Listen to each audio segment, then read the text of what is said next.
Birinchi qism. Shamoyilni o'rganish ahamiyati. Shamoyil arabcha shamila so'zining ko'pligi bo'lib, fazilat, tabiat, xulq, atvor ma'nolarini anglatadi. Shamoyil ikki xil xususiyatni o'z ichiga oladi. Birinchisi tashqi surat, ikkinchisi ichki surat.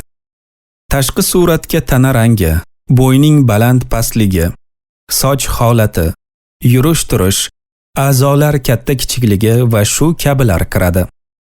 Ichki surat esa fe'l-atvor, muloyimlik, sabr-toqat, af, hayo, mehribonlik va hokazolardir. Shamoyilning ahamiyati shundaki, kishi unda Rasululloh sallallohu alayhi va sallam sifatlarini ko'radi. U zotning Alloh bilan munosabatlari, oila a'zolari, sahobalar bilan muomalalari qanday bo'lganini biladi. Maxfiy va oshkora holatlaridan, farovon va qiyin damlardagi ahvollaridan voqif bo'ladi. Shamoyilni o'qigan kishi Nabiy alayhissalom uyqudan qanday turganlarini, kulgi va yig'larini, yurishlarini, kunduzgi va tungi ibodatlarini, qanday taom yeb, ichimlik ichishlarini biladi. Sunnatga amal qilish, islom dinining tub mohiyatini anglash istagidagi har bir mo'min banda shamoyilni o'rganishi zarur. Chunki Rasul akram islom dini yo'l yo'riqlarini muborak hayotlarida mukammal ko'rsatib, o'rnak bo'lganlar. Komil mo'min, yetuk rahnamo, mas'uliyatli va mehribon oila boshlig'i qanday bo'lishini o'rgatganlar. Bugun ko'pchilik, ayniqsa yosh yigit-qizlar o'zga millatlarga ko'r-ko'rona taqlid qilishmoqda. Taqlid qilinayotgan kimsalar e'tiqodi, maslagi, turmush tarzi bizga yetti yot begona. Ularga ergashish bizni saodat yo'liga boshlamaydi. Aksincha, boshi berk ko'chaga olib kiradi. Odob axloqdagi tanazzul, mezonlar buzilishi sababi shunda bo'lsa ajab emas.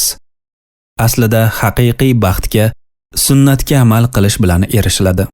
Bizning o'z yulduzlarimiz, o'rnak olsa arziydigan rahnamolarimiz bor.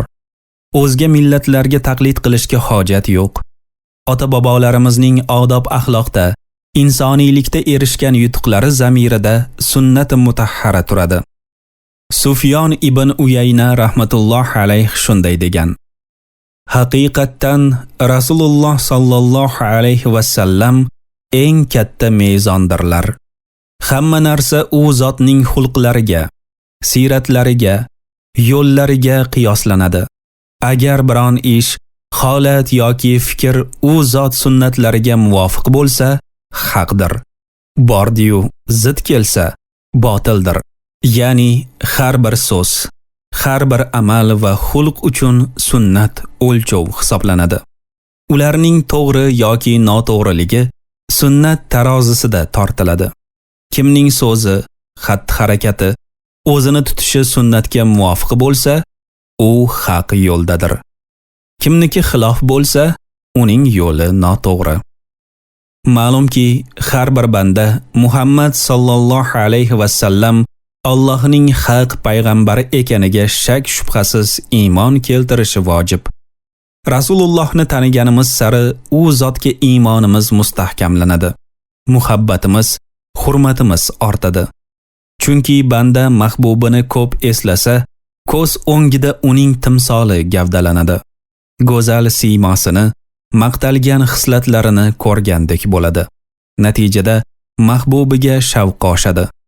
Haqiqatdan shamoyil kitoblarini o'qish qalbda Rasululloh sallallohu alayhi va sallamga muhabbat uyg'otadi. Alloh taolo payg'ambar sallallohu alayhi va sallamga salovat va salom aytishni mu'minlarga buyurgan. Rasul akramni yaxshi tanigan insonning salovati u zotni tanimaydigan odam salovatidan keskin farq qiladi. Nega desangiz, payg'ambarimiz alayhissalomni tanigan kishi u zotga til uchida emas, shavq va zavq bilan salovat aytadi. Salomlar yo'llaydi. Xullas, Rasululloh sallallohu alayhi va sallam muborak hayotlarini, xulq atvorlari, tashqi ko'rinishlari qanday bo'lganini o'rganish har bir mo'min banda uchun muhimdir.